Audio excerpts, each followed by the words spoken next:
When I asked her what she wanted to be when she grew up, she said she wanted to be sane and happy, and she seems pretty happy, so we'll see how the rest goes. Quinn Curtis. Dang, you're looking tasty.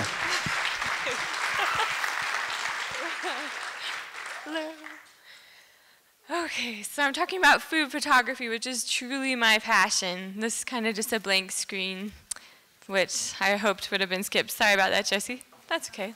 These are limes, obviously, I guess.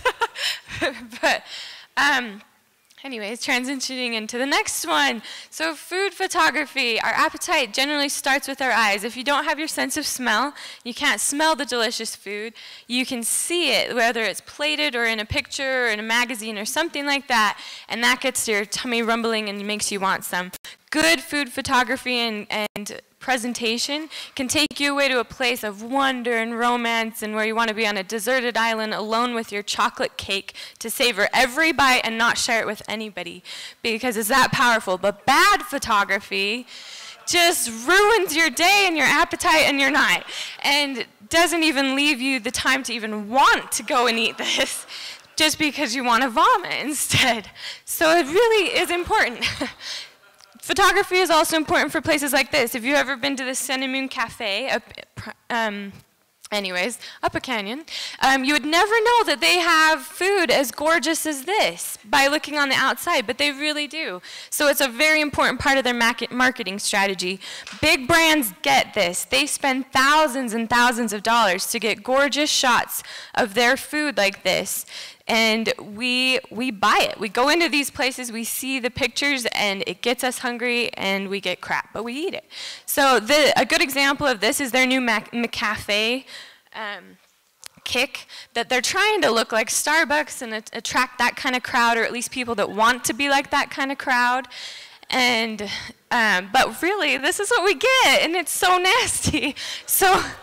And as a food photographer, I get blamed all the time. It's your fault that I go to McDonald's and eat crap food.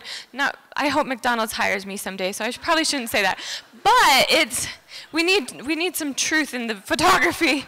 So for instance, here's the advertising image, the in real life image that looks like vomit, and even dog food looks better than what we get in real life.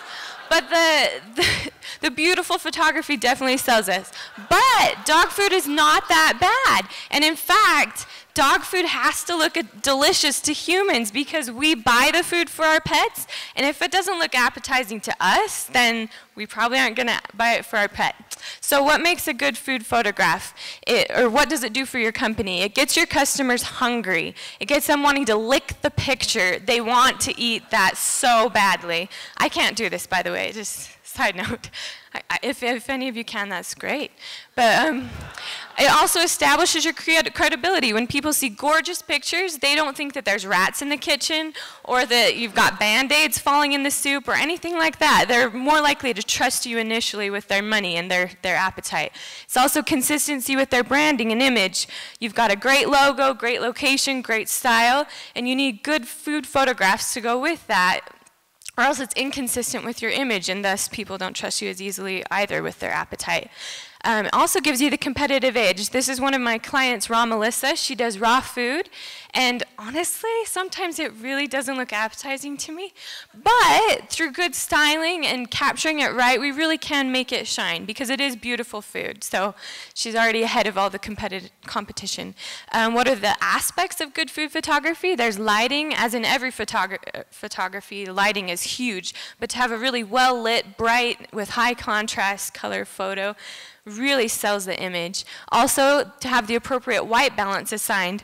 White balance is what tells your camera what is white in every different kind of light. And if your white balance is messed up, it can really screw up the color on your icings and cakes, and especially things like this, but on all food photography. And also, the focus should be on the very first bite you want the customer to take. So right here, the first bite is obviously the dripping chocolate that you just want to come up here and lick off the hair, but I don't recommend that.